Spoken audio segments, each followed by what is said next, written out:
Y así como estás de pie, por favor, abre la Biblia en el primer libro de Samuel, una vez más. Y seguimos en el capítulo 2. Al inicio iniciamos con primer libro de Samuel, capítulo 2. Pero ahora vamos a leer el verso 18, 19, 20 y 21. Primer libro de Samuel, capítulo 2, verso del 18 al 21. Y dice la palabra de Dios en la siguiente manera: en nombre del Padre, el Hijo y el Espíritu Santo. Y el joven Samuel ministraba en la presencia de Jehová, vestido de un efod de lino, y le hacía a su madre una túnica pequeña, y se la traía cada año cuando subía con su marido para ofrecer sacrificio acostumbrado. Y Elí bendijo a Elcana y a su mujer, diciendo: Jehová te dé hijos de esta mujer en lugar del que pidió a Jehová. Y se volvieron a casa. Verso 21. Y visitó Jehová a Ana, y ella concibió y dio a luz a 3 hijos y 2 hijas. Y el joven Samuel creció delante de Jehová. Puedes tomar tu lugar, hermano. Este mensaje lo he titulado de la siguiente manera: la mujer, el sacerdote y el profeta. Tiene un nombre como de novela, yo sé: la mujer, el sacerdote y el profeta, por Telemundo. Pero no, va a ser transmitido por YouTube. Pero el Espíritu Santo quiere hablar algo a nosotros. El Señor ha hablado a mi vida y conseguí un libro en el cual confrontaba mi vida en el si realmente predicaba la palabra de Dios o no. Aunque no crean, y los que han estado aquí arriba en el altar podrán estar de acuerdo conmigo o me entenderán que muchas veces uno va al altar con el temor de realmente si está predicando la palabra de Dios o si está saliendo de las emociones, si está saliendo de nuestro pensamiento.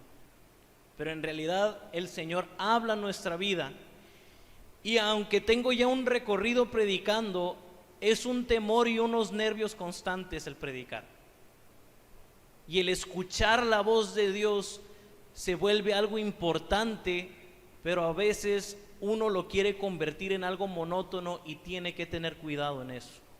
El Señor habla a nuestra vida y dice: bueno, pastor, usted que está acostumbrado a predicar, escucha la voz de Dios. Pero la voz de Dios la pueden escuchar todos. Y el proceso que quiero mostrarles es cómo escuchar la voz de Dios. ¿Cuántos de aquí quieren escuchar la voz de Dios? Amén. ¿Quieren escuchar la voz de Dios? Aunque esto implique convertirte en un profeta. ¿Cuántos de aquí quieren ser profetas? Amén, amén. Ahora tengo que especificarte esto. Cuando estamos hablando en los tiempos de Samuel, Samuel fue el que partió el agua, es decir, el que inició el proceso de dispensación de profetas. Sabemos que en el principio Dios hablaba directo con los hombres y a veces después empezó a hablar directo con los patriarcas. ¿Quién era el patriarca? Abraham, Isaac, Jacob, convertido en Israel. Y después habló a José y los llevó a una tierra para ser de bendición. Después Dios habló directamente con Moisés, y Moisés fue el líder para liberar al pueblo de Israel. Murió él y le siguió el segundo al mando, Josué. Y Josué tuvo una interacción y una plática con Dios, pero ya estaba escrito cuál era el plan y él tuvo que actuar conforme al plan de Dios. Pero llegamos a una etapa muy oscura en la historia de Israel. Estamos hablando de la etapa de los jueces. Los jueces era un tiempo en que el pueblo de Israel estaba con Dios, de repente renegaba, se iba a otros dioses, Dios dejaba su mano de bendición porque estaban fuera de su cobertura, y al quitar su mano sufrían de los pueblos vecinos. Entonces, al sufrir el pueblo de Israel, ¿qué es lo que hacía el pueblo de Israel? Señor, perdóname, por favor, ten misericordia de nosotros. Y venía otra vez la mano de Jehová, levantaba a un juez para liberar el pueblo de Israel. Pero lo increíble, si has leído el libro de Jueces, es que el libro de Jueces nos menciona que el pueblo de Dios estaba mal. No vivía conforme a los mandamientos que Dios le había dado a Moisés. Y aunque se levantaban líderes, cada vez estos líderes estaban más alejados de Dios. Escuchen bien, tenemos el testimonio de cómo Sansón, Dios lo levantó con un propósito, pero su vida estaba alejada de la voluntad de Dios. Y así podemos revisar varios jueces, y estos jueces se alejaban de su voluntad. Y terminó el tiempo de dispensación de los jueces, es decir, el tiempo de interactuar Dios con el pueblo a través de los jueces, e inició el tiempo de los profetas. ¿Con quién? Con Samuel. Pero esto quiere decir que su mamá y su papá estaban en el tiempo de los jueces aún. Un tiempo donde tenían la tradición de una vez al año llevar sacrificio al tabernáculo, pero no vivían conforme a la palabra de Dios. Lo hacían por tradición. ¿Por qué lo sé? Porque si iniciamos a leer el capítulo 1, el verso 1, decía que había en la tierra de Ramataim de Sofim un hombre, y ese hombre empieza a narrar su genealogía, pero este hombre que menciona es Elcana. Elcana era esposo de Ana. Ellos dos se habían casado y tenían la costumbre de ir cada año a llevar sacrificio a Dios. Pero este hombre no vivía conforme a la voluntad de Dios. ¿Qué es lo que hacía este hombre que estaba mal? Se había casado una segunda vez con una mujer llamada Penina. ¿A qué voy con esto? En aquellos tiempos veían totalmente común que si se casaba un hombre, pero la mujer no le podía dar hijos, le daban la autorización los hombres de tomar otra mujer, porque tenían la justificación de que si habían heredado la tierra, tenía que tener un heredero para esa tierra. Era importante tener un hijo para que preservara la tierra que Dios les había dado. Pero adaptaron las leyes conforme a su corazón de los hombres, y nunca estuvo en el diseño de Dios que un hombre se casara o que un hombre tuviera dos mujeres. Muchos intentan justificar en la Biblia que la poligamia está justificada en el Antiguo Testamento. Nos muestra capítulos o personajes que lo hicieron, pero no porque lo hicieron quiere decir que estaba correcto delante de Dios. Siempre está la justificación. Salomón tuvo 700 mujeres. ¿Alguien sabe cómo terminó Salomón? Terminó loco Salomón. Vanidad de vanidades, todo es vanidad. Estuvo rodeado de tantas mujeres, estuvo rodeado de tanto dinero, que al final estaba delirando. El hombre que fue más sabio en su tiempo y pudo conseguir los mayores terrenos y bienes y ensanchó el territorio de Israel, estaba mal en sus últimos años.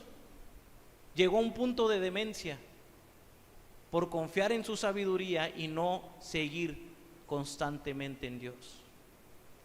Nunca ha estado en los planes de Dios que un hombre esté casado con dos mujeres o tenga dos mujeres. Si no, hubiera hecho a Eva y a Juanita al mismo tiempo con Adán. No, solamente fue hombre y mujer, uno solo. Y Jesús vino a rectificar estos errores que estaban teniendo, que solamente debían dejar a papá y mamá e unirse a una sola mujer. Esto era el deseo de Dios. Pero Elcana llevado a la cultura y a la tradición que estaban viviendo todos, se volvió a casar. Y esto se convirtió en un matrimonio que estaba mal delante de Dios. Pero al estar mal delante de Dios, sufrían sus consecuencias. ¿Cuáles eran las consecuencias? Hoy vamos a hablar de Ana. Hoy vamos a hablar de la mujer, no de nuestra hermana Ana, tranquila. Vamos a hablar de Ana de la Biblia. ¿Y qué hacía Ana? Ana, al estar casada con Elcana y estar vivía constantemente en aflicción. Si dice el verso 3 al 7, voy a leer del capítulo 1. Y todos los años aquel varón, hablando del Elcana, subía a la ciudad, subía de su ciudad para adorar y ofrecer sacrificio a Jehová de los ejércitos en Silo, donde estaban dos hijos de Elí, Ofni y Fines, sacerdotes de Jehová. Y cuando llegó el día de Elcana, ofreció sacrificio, daba a Penina su mujer, a todos sus hijos y todas sus hijas, a cada uno su parte. Pero Ana le daba una parte escogida porque amaba a Ana, aunque Jehová no le había concedido tener hijos. Y su rival, quien estamos hablando de su rival de Ana, Penina, la irritaba enojándola y entristeciéndola porque Jehová no le había concedido un hijo, y así hacía cada año cuando subían a la casa de Jehová, la irritaba así, por lo cual Ana lloraba y no comía. Estamos hablando que estaban viviendo en pecado, fuera de la voluntad de Dios, pero ellos lo veían normal y cada año subían, llevaban sacrificio, pero ese mismo pecado llevaba aflicción a la vida de Ana. Y cuando había aflicción en la vida de Ana, también decía, esto quiere decir que también había aflicción en la vida del Elcana. Eran una sola carne, un solo ser. Los que están casados me van a entender, si su esposa está mal, ustedes están mal, hablando en cuestión emocional. Mujeres también van a entender, si el hombre no está en óptimas condiciones y se siente mal, uno se aflige también por su pareja. ¿Cuántos están conmigo en esto? Unos no hay problema, pero yo sé que sí, o por lo menos yo lo he vivido. A mi esposa le duele algo y a mí me duele. No es que tenga el dolor, pero me siento mal al verla en cama. Le da un calambre y a mí me da ya la exhibí, perdón. Pero me duele cuando ella está sufriendo. Y Ana era afligida por Penina, y esta aflicción la derramaba delante de Dios. Su tristeza era increíble, era afligida, era estresada. ¿Y qué es lo que hacía Ana? Iba constantemente al templo a llorar. Delante de la presencia de Dios iba a llorar, porque Penina la llevaba a ese punto de fastidio. ¿Alguien los ha fastidiado de tal punto que terminan estresados? Yo sé que sí. ¿Alguien los ha llevado a tal punto de querer estallar? Ahora aquí nosotros tenemos que ver la reacción de Ana. ¿Qué es lo que hacemos nosotros cuando alguien nos lleva al borde, al límite de nuestra paciencia? Explotamos. ¿Quién de aquí no explota? Yo la semana pasada decía, el tráfico de Dios, el tráfico de Santa Fe, el Señor lo está usando para probar mi paciencia. ¡Santo Dios! Y mi esposita me decía, yo vi una predicación de que un pastor a veces iba manejando y de repente decía cosas. Digo, eso no es de Dios, esas predicaciones no las escuches. Pero en realidad me confrontaba, porque realmente cuando llegas a un tiempo de fastidio, que está el sol, se te meten las personas, empiezan a pitar y están todos los carros. ¿Soy el único que pasa esto? Sí, soy el único pecador, perdón. Veo que varios dicen, no, yo no. No es nuestra naturaleza, es explotar. Ahora, ¿qué hacía Ana? Debemos de imitar a Ana, porque para que Samuel llegara a ser el profeta que era, Ana tuvo que ver en ese proceso. ¿Cuántos quieren que sus hijos sean profetas? ¿Cuántos quieren que sus hijos prediquen la palabra de Dios? Que sus hijos sean consagrados a Dios. Entonces debemos de imitar a Ana. Y esto no me refiero solamente a las mujeres. Los hombres debemos de tomar los principios también que Ana había realizado. ¿Qué es lo que hacía Ana? Ana iba constantemente al templo y ella lloraba al Señor. No se le pone al tú por tú. No le dice al Penina, sí, pero tú estás fea, a mí me quiere más. No, no, no, no. Ana iba al templo y lloraba y dejaba todas sus aflicciones. Más, lloraba tanto que hasta incluso Elí, cuando la vio, pensó que estaba borracha. Digiere tu mosto, mujer. Le quería decir, ya deja de estar borracha en estas horas de la mañana, vete a tu casa. Y ella dice, no, no estoy borracha, solamente tengo una aflicción. Y el sacerdote le puso la bendición a ella, pero ella había hecho un voto con Dios. ¿Cuántos de aquí han hecho un voto con Dios? Cuando uno se casa, hace un voto con la persona, y cuando decimos un voto es una promesa y un compromiso. Prometo ser fiel y estar contigo en la salud y en la enfermedad. Y yo pensaba que eso solamente se decía en la iglesia, pero los que se han casado por el civil saben que también esto se lee y esto se dice. Es un voto, un compromiso que tú estás haciendo para estar bien con la otra persona. Pero no todos quieren tomar ese compromiso. Pues esta mujer hizo ese compromiso. Acompáñame al verso 11. Estamos hablando de Ana. Dice el 10, ella con amargura en el alma oró a Jehová y lloró abundantemente, lo que les decía. Verso 11, e hizo voto diciendo, Jehová de los ejércitos, si te dignares mirar a la aflicción de tu sierva y te acordaras de mí, y no te olvidares de tu sierva, sino que dieres a tu sierva un hijo varón, yo lo dedicaré a Jehová todos los días de su vida, y no pasará navaja sobre su cabeza. Aquí es donde empieza una de las características de los profetas, que tenían el cabello largo y barba abundante, porque nunca pasarían navaja por su cabeza. Era una señal de que era profeta. ¿Alguien ha escuchado la descripción de Juan el Bautista? Era similar a los de esos tiempos, que no había pasado navaja por su cabeza. Sus vestidos eran muy básicos, eran muy humildes, y no tomaba vino, ni tampoco había sido llegado con mujer. Esos eran los profetas, cosa que otros no vivieron. Pero estas eran cualidades de los profetas. Entonces Ana consagró a su hijo para que su hijo sirviera a Dios. Ahora, lo que nosotros decimos, tenemos que ser muy conscientes de lo que estamos hablando.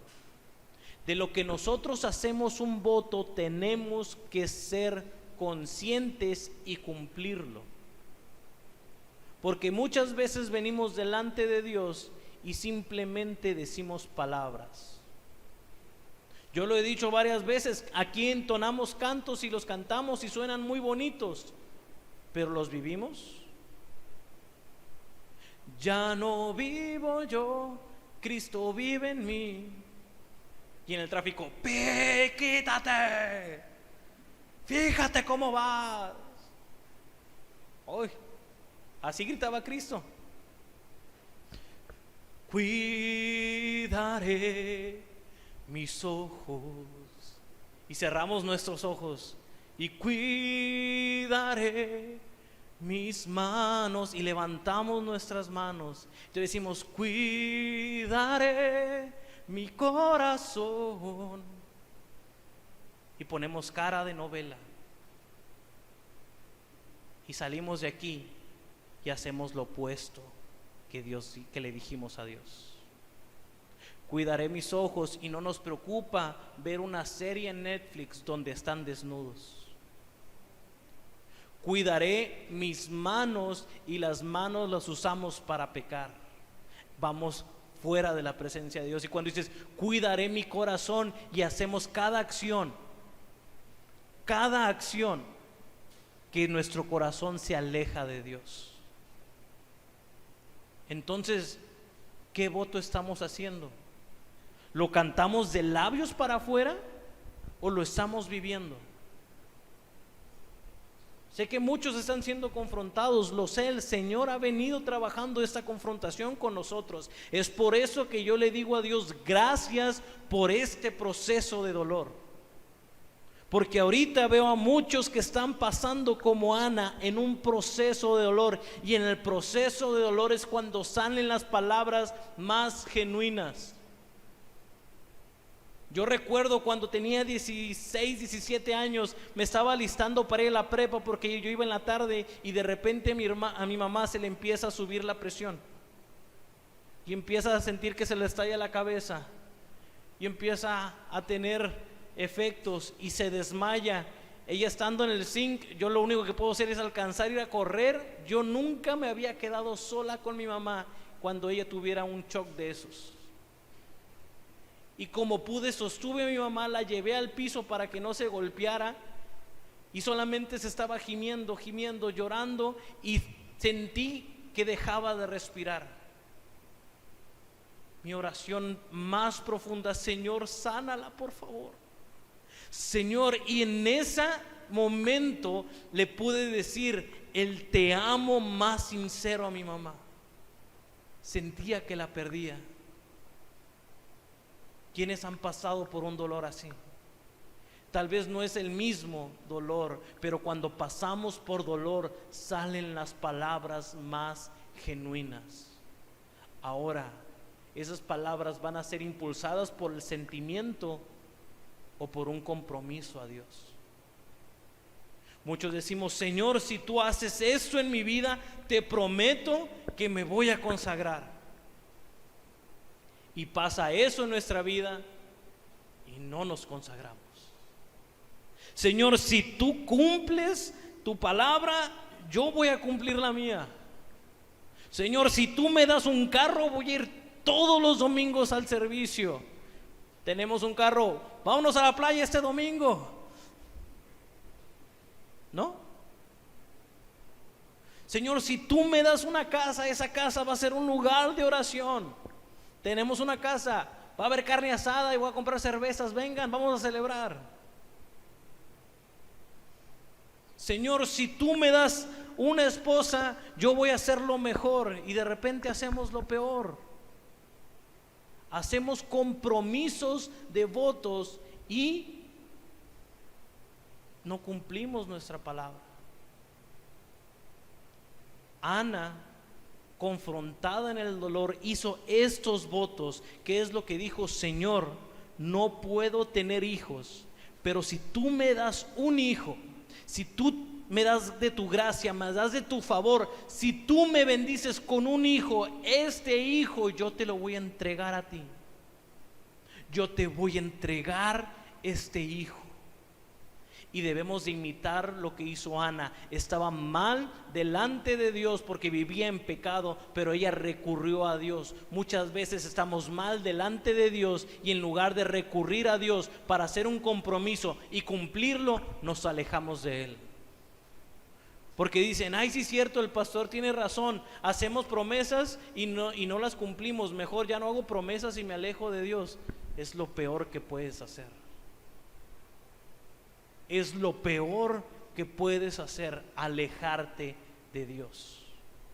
Nunca te alejes de Dios, porque si tú sueltas su mano, tal vez en el momento vas a tener una aparente paz, pero la eternidad va a ser peor.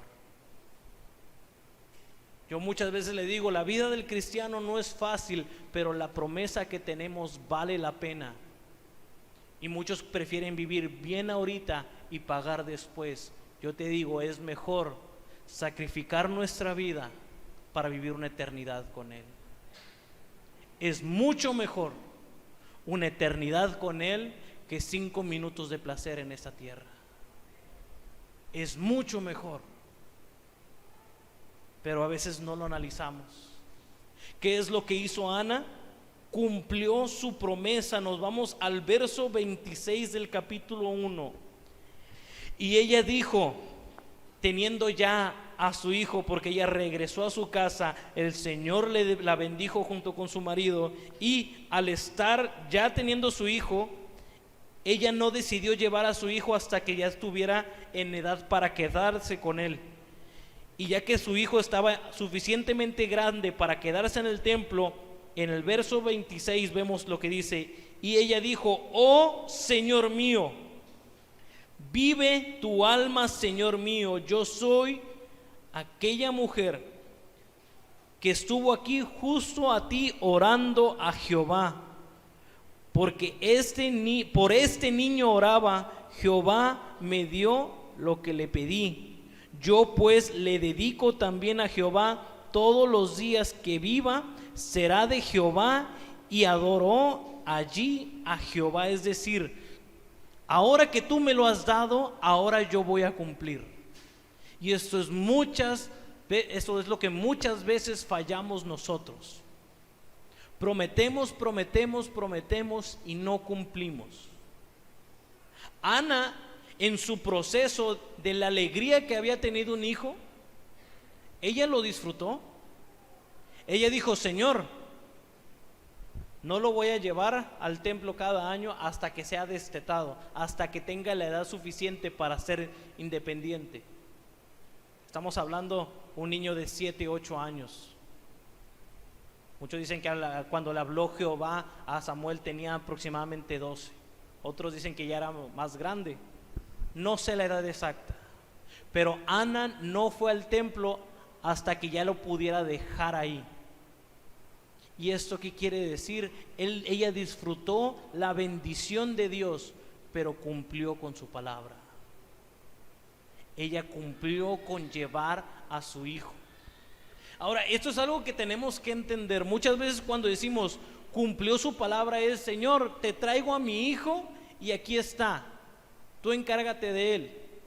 Y se van. Y el hijo está en el templo, pero en el templo no lo van a educar tal cual como tú lo haces porque eres la mamá. ¿Cuántos van a la escuela y dicen, eduque a mi hijo, cuando la educación viene desde la casa? Quieren que el maestro le enseñe a hablar al niño cuando el niño todo lo que repite es lo que habla su mamá y su papá. Quieren que el maestro le enseñe valores cuando el niño va a recibir los valores de su familia. Los papás son tan importantes en el proceso y el desarrollo de los niños que no es solamente decir, aquí está, Señor, te lo entrego, tú haz lo que quieras con él, sino que tú como papá y como mamá debes de llevarlo en el proceso. ¿Cómo sé que Ana lo llevó en el proceso? Lo leímos en el verso 2:19, que dice, y le hacía su madre túnica pequeña y se la traía cada año cuando subía con su marido para ofrecer sacrificio acostumbrado. Cada año ella estaba al pendiente y dicen, uy, pues cada año lo miraba, así que es padre, no lo tuvo que tolerar. Pero es a lo que nos refiere es que Ana estuvo al pendiente de él, cumplía con lo que el Señor le había prometido al Señor, pero encaminó a su hijo hacia la palabra de Dios. ¿Cuántos de aquí han consagrado a sus hijos a Dios? Y Señor, te entrego mis hijos, tú haz con ellos, ¿ok?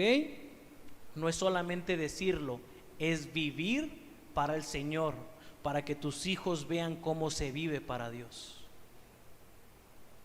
No es solamente decir, Señor, te los entrego, con todo y pompas, pégale si es necesario. Si el Señor te dio la bendición de ser mamá, es porque quiere que tú lleves el proceso de llevar a tu hijo a los pies de Cristo. Pero no entendemos esta bendición, no entendemos este proceso. ¿Qué es lo que quiere en la actualidad la sociedad? Ay, no, ya no tengan hijos, ya no, ya hay demasiadas personas, ya no, que ya no vengan más niños a la tierra porque van a sufrir. ¿Alguien ha escuchado eso? Seamos pro aborto, que disfruten pero que no tengan la responsabilidad. El Señor te da una bendición y tienes que hacerte cargo de tu responsabilidad. No es solamente mandarlo y que el Señor haga con él lo que Él quiera. El Señor nos dio una investidura. Cuando estamos hablando de los padres tienen que ser responsables de la educación a sus hijos, y esa educación tiene que estar encaminada a Cristo. Porque si tu educación solamente piensas que es enseñarlo a leer y a escribir, entonces vas a tener un muy bonito lector, pero le va a dar igual leer Playboy que la Biblia. Si tú piensas que solamente le enseñas a escribir esa educación, entonces va a escribir un montón de tonterías en Facebook, pero su corazón va a estar alejado de Dios. No es solamente enseñar a leer y a escribir, no es solamente enseñarles a hablar, sino es que su corazón esté consagrado a Dios. ¿Por qué mi hijo no está consagrado a Dios? Y esta es la pregunta que yo confronto. ¿Ustedes están consagrados a Dios? ¿Por qué mi hijo no es obediente? ¿Y ustedes están siendo obedientes? ¿Por qué mi hijo no entiende? ¿Y ustedes están entendiendo? Muchas veces dicen, no, es que no debemos hacer caso a los hombres, solamente caso a Dios. Van a ver la próxima semana cuando hable del sacerdote, van a ver. Eso se los voy a dejar de tarea. Pero en la obediencia es como nosotros le enseñamos a nuestros hijos y futura generación a ser obedientes. Si tú nunca le has mostrado un ejemplo de responsabilidad, ¿cómo tu hijo va a ser responsable? Si tú no le has enseñado a trabajar a tu hijo, ¿cómo va a trabajar tu hijo? Es nuestra responsabilidad. Mi responsabilidad, y me voy a adelantar un poco a lo del sacerdote. El sacerdote, ¿qué es lo que tenía que hacer? Llevar al pueblo a escuchar la voz de Dios. Pero ¿cómo yo voy a llevar al pueblo a llevarles a escuchar la voz del Dios si yo no escucho la voz de Dios? Es imposible. Grupo de alabanza, ¿cómo nosotros vamos a llevar al pueblo a una conexión con Dios si nosotros no estamos conectados con Dios? Cuando tenemos una responsabilidad, nosotros debemos de vivir con el ejemplo. ¿Es fácil? No, pero vale la pena. Vale la pena. El Señor no se queda con nada. ¿Y cómo sé que el Señor no se queda con nada? Porque aquí mismo dice que después de que Ana cumplió con su palabra, llevó a su hijo y lo consagró, y cada año estuvo al pendiente para que él obedeciera a Dios, entonces el Señor la bendijo y dijo: y visitó Jehová a Ana, y ella concibió y dio a luz a 3 hijos y 2 hijas. Y el joven Samuel creció delante de Jehová. Ella estaba pidiendo tanto por un hijo, pero dijo: Señor, si tú me das un hijo, ese hijo va a ser tuyo. Y cuando ella cumple su palabra, el Señor la bendijo con más. Nosotros estamos tan desesperados por la bendición, pero no queremos pasar el proceso. Estamos tan desesperados por tener ya lo nuestro, que cuando le prometimos algo a Dios no lo cumplimos, y lo único que hacemos es que estropeamos los planes de Dios.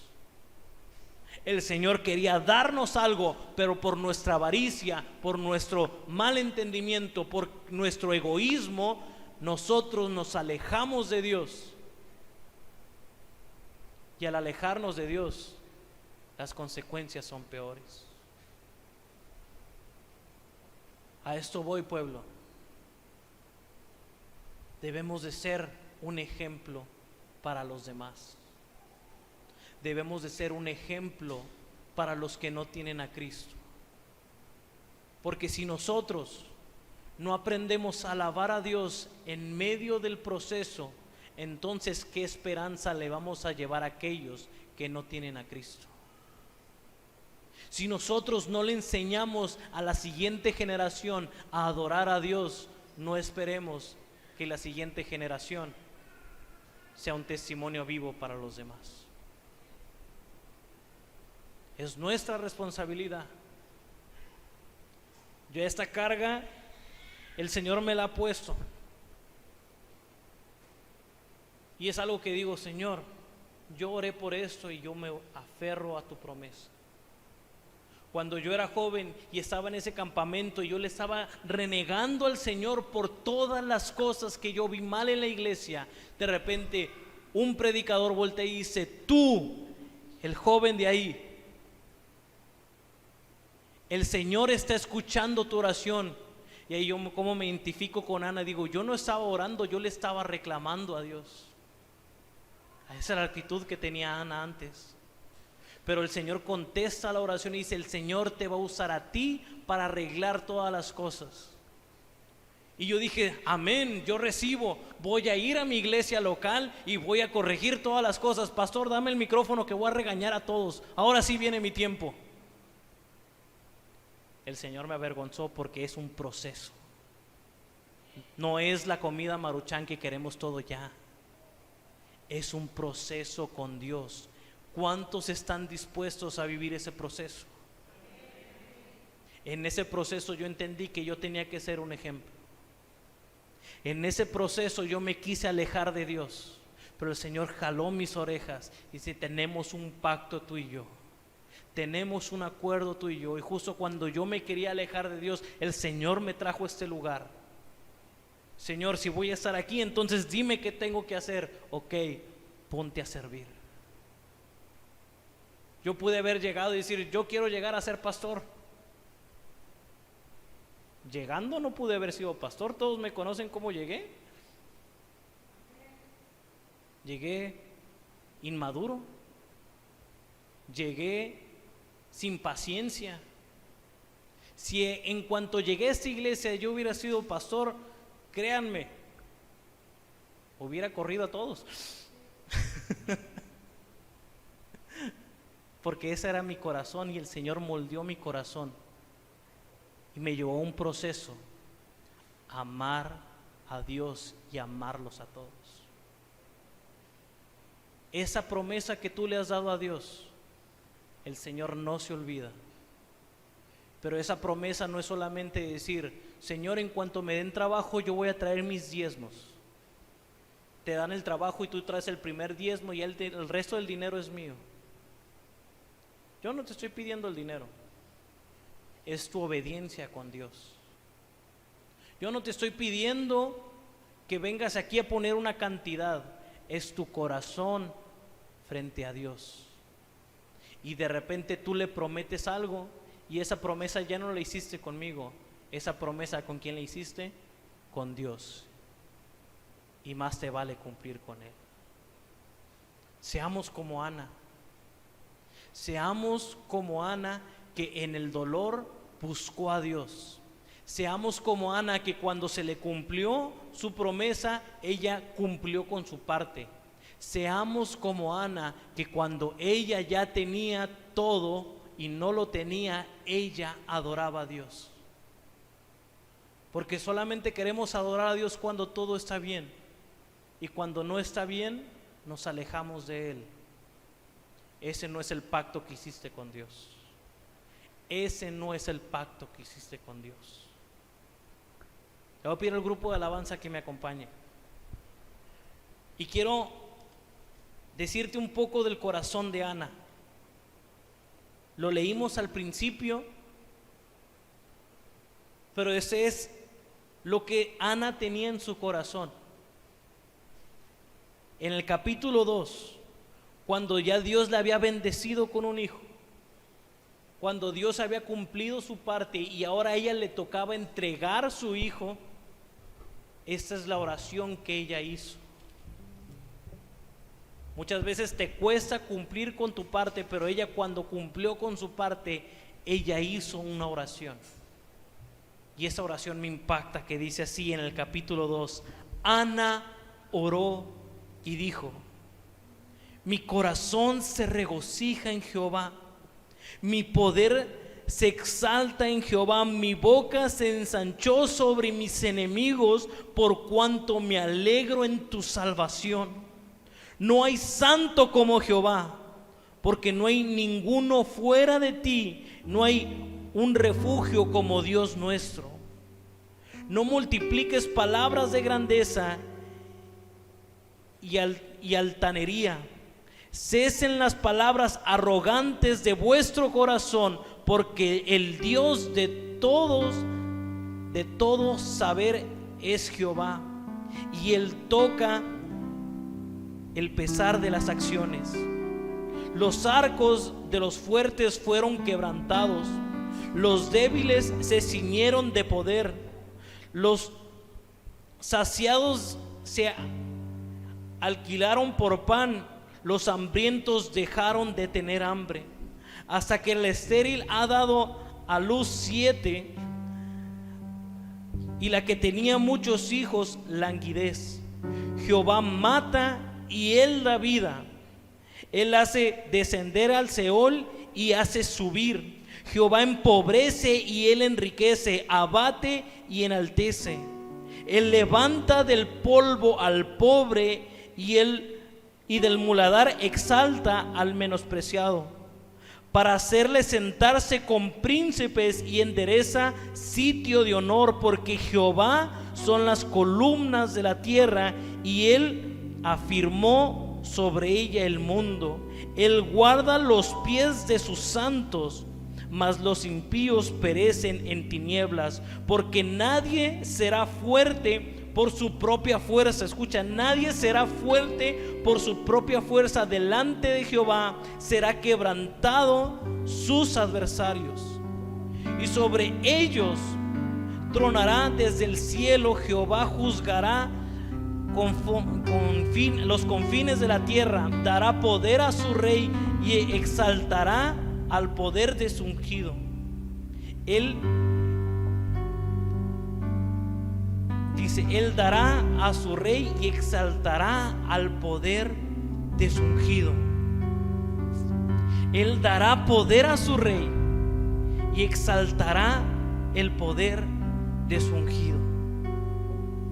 En esa oración, ella entendía el proceso de Dios, que los que se elevaban con su corazón altivo, el Señor los iba a tumbar. El que se creía rico, Él lo iba a empobrecer. El que se creía que podía todo sin Dios, lo iba a dejar sin nada. Pero el corazón humilde, el corazón que acepta la corrección, el corazón que realmente escucha su voz y se humilla delante de Él, el Señor lo iba a exaltar. ¿Con qué corazón vienes delante de Dios? ¿Con un corazón donde te corrigen y no quieres escuchar?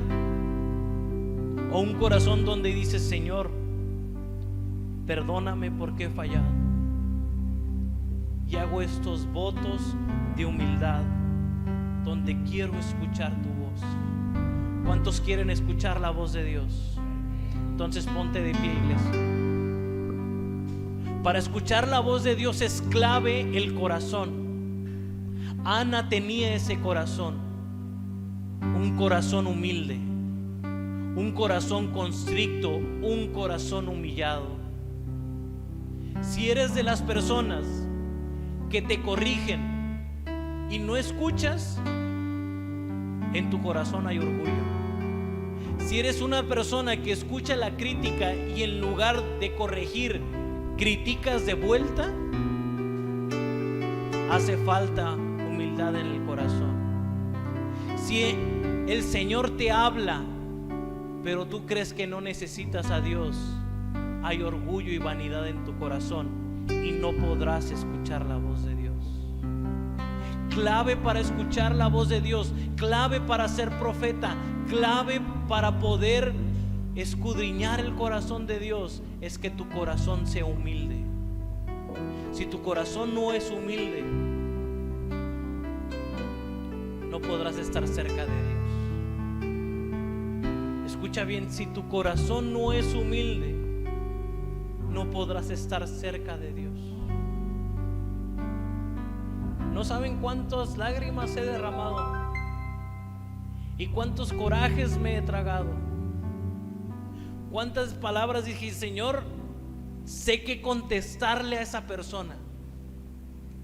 Sé cómo humillar a ese que me ha humillado. Y sé cómo pisotear al que me ha pisoteado. Pero el Señor me dice, no lo hagas. No humilles. No pisotees. Perdona y ama. Ese es el corazón que el Señor quiere. Ese es el corazón que debemos de tener. Si alguien te está humillando, ámalo. Si alguien te está haciendo sufrir, ámalo. Porque el amor no es un sentimiento, es una decisión. La decisión de Dios es: yo soy perfecto, pero me reduzco a la nada para que me maten de la peor manera por amor a ellos. Mi pregunta, iglesia: ¿con qué corazón vienes a la iglesia? ¿Quieres que el Señor te hable, pero cierras tus ojos, tus oídos? ¿Quieres que el Señor obre en tu vida, pero no cumples tus promesas? ¿Quieres que el Señor te bendiga, pero le robas a Dios? No se puede así. Debemos tener un corazón humilde como el de Ana y adorar su grandeza.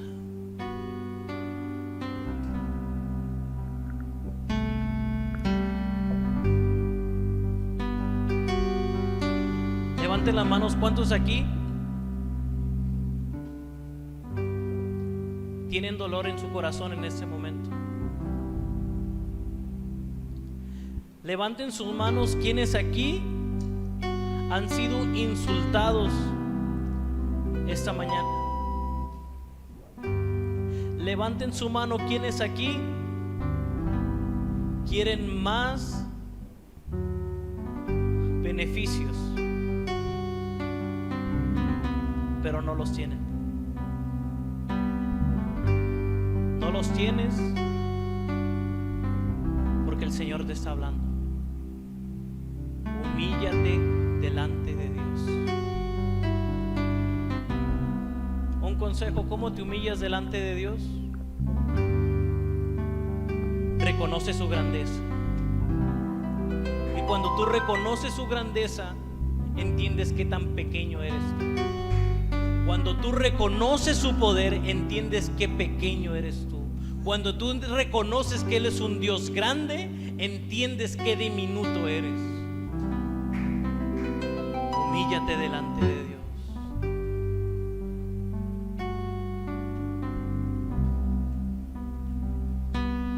¿Por qué no le decimos al Señor cuán grande es Él? Cuán grande es Él. cuán grande eres tú, Señor, porque nosotros somos pequeños. Cuán grande eres tú, Señor,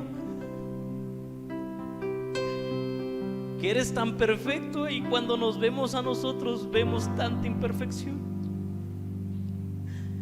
Tú eres tan grande que has hecho los cielos y la tierra. Eres tan grande que nos has hecho a nosotros. Eres tan grande que nos has amado a nosotros, Señor. Señor, yo me humillo delante de ti, delante de tu pueblo. Yo reconozco que necesito más de ti. Delante de tu pueblo reconozco que necesito escuchar tu voz. Delante de ti, Señor, presento mi corazón como un sacrificio vivo, agradable a ti.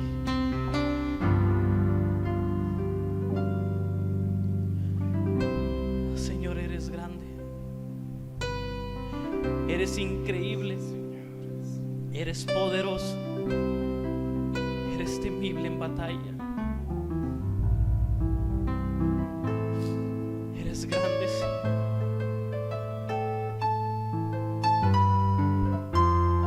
Cierra tus ojos, levanta tus manos y reconoce su grandeza.